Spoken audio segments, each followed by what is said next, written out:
Kansas City's first major airport was located north of downtown. Its expansion into the jet age was constrained by its location, being surrounded by the Missouri River and industrial sites. The city began to develop a new airport over the 1950s and 60s. TWA operated a hub in Kansas City and sought to develop the new airport's passenger terminals in the fashion of New York's JFK Airport, where one could drive up to one of 3 semicircular concourses and enjoy a short walk right through ticketing directly to one's departure gate. Not wanting to lose TWA's business, the city obliged the airline and constructed the new airport to open by 1972. Unfortunately, the new airport was quickly made functionally obsolete by the need to institute security screenings between ticketing and departure gates in the wake of years of high-profile airline hijackings. Furthermore, the events of September 11th would hinder the airport to a greater extent. The terminals required significant remodeling and expansion to have TSA facilities added within their minimal structures. The need to separate land and airside spaces within the terminals meant the handful of eateries and restrooms located near ticketing by the initial design were inaccessible to travelers post-security, and thus the city was compelled to once again fund a reconstruction of its airport terminal to accommodate a changing travel landscape. That button was smarter than me. Nope. The result of that effort is the new Kansas City Midcontinent International Airport Terminal, and it's our departure point for today's flight review. This past January, Meghan and I returned home from California via MCI Airport, and we spent some time exploring the new terminal prior to our flight with Southwest Airlines to Minneapolis-St. Paul.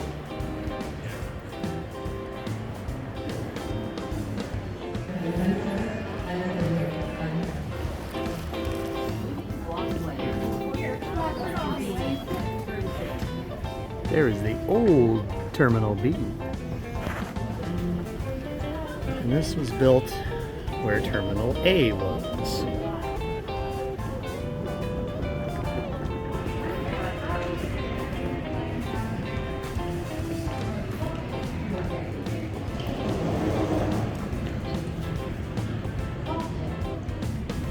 This is Mayor Quentin Lucas. Welcome to Kansas City. Whether you live right here in our community or are visiting from afar, we're proud to welcome each of you to the city of mountains. Safe travels and hurry back.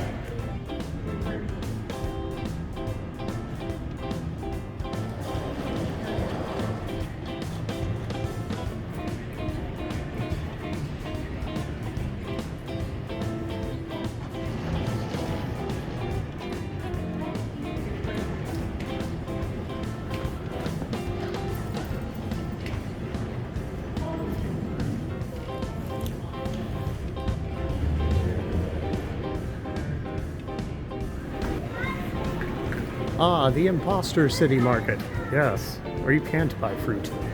Not in bags like that. Boulevard around in Louis.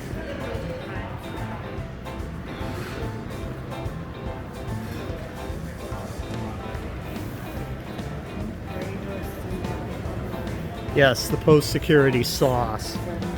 Yep. So, there's one thing in this terminal that I would say just strikes me as odd, controversial, and it breaks long-standing traditions and conventions about restaurants. Come here, I'll show you what I mean. Toilet. This is much larger than the toilet that we've accepted as road. Now we have to really accentuate the tank. Is this the toilet I'm going to see? Is this it looks like a walk on the bottom, like. Come on, let's check it out. You see, that is not the toilet that was advertised. Where is the tank? That isn't a tank.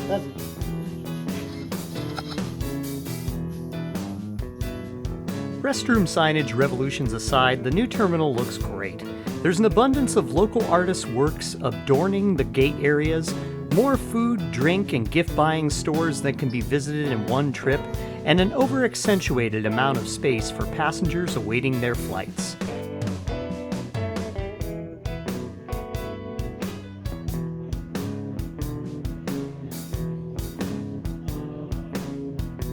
Though its design mirrors the satellite concourse archetype seen the world over, Kansas City has made its new terminal something uniquely their own inside. Each gate area has plenty of charging points throughout the generous amount of seating and a wide expanse of windows looking out onto the tarmac for a great show of plane spotting. A 737-700 today, the classic little Southwest plane. Yeah, it's a good terminal. Very fresh, wrappers barely off of it. Everything to eat, drink, and California prices, of course. But yeah, it's pleasant, and we'll be here for a couple hours awaiting our plane, which is due in from LAX. It was originally delayed, but it has made up some time. American, Delta, and United all have a strong presence at MCI, but Southwest also takes a generous share of the activity out in B gates at the end of the concourse.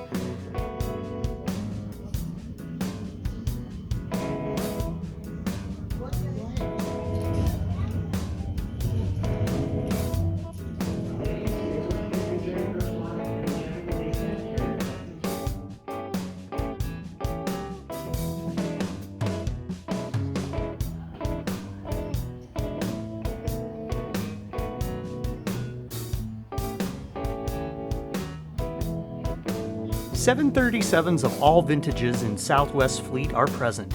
Our flight is a segment of an LAX to MSP to Baltimore route that we awaited on this Sunday, while most in the terminal were preoccupied by the NFL's Kansas City Chiefs conference championship game against the Baltimore Ravens. Our flight serving the cities of both teams competing that day.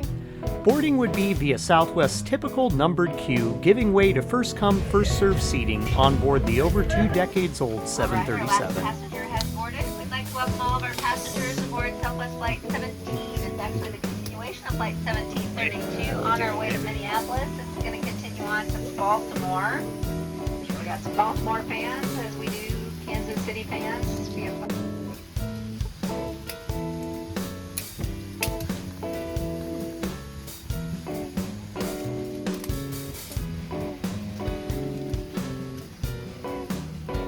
Ladies and gentlemen, welcome aboard Flight 1732, service to Minneapolis. Be on the way here in just a few minutes. She's at least trying to catch. We can have your attention for just a moment. We're going to point out the safety features of the 737-700. There's a safety information card in the seat back pocket in front of you. You can all follow along. Lastly, if needed, 4 oxygen masks will drop to the compartment overhead. To activate the flow of oxygen, pull down on that yellow mask until the plastic tubing is fully extended.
like to welcome you to Minneapolis. Please remain seated with those seatbelts fastened when we reach the gate. Come to a complete stop by comfortable but not your fasten seatbelt sign. At times, issues caution when opening overhead bins, items to be condition, brake lights, and fall out.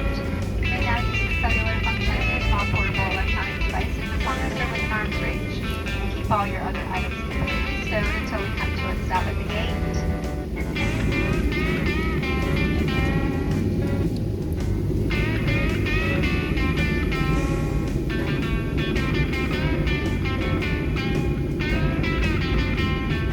That's going to do it for this brief flight aboard Southwest Airlines. Next week, I'll review the North Shore Scenic Railroad's Duluth Zephyr. It was more like a train ride in Chicago than I had expected. Outro unrecorded, here's some footage of our visit to Gates Barbecue in Kansas City. Thanks for watching. See you next time.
See, that works without me putting my hand there, yet it's clear. That's pretty cool. But that's not what the toilet looks like.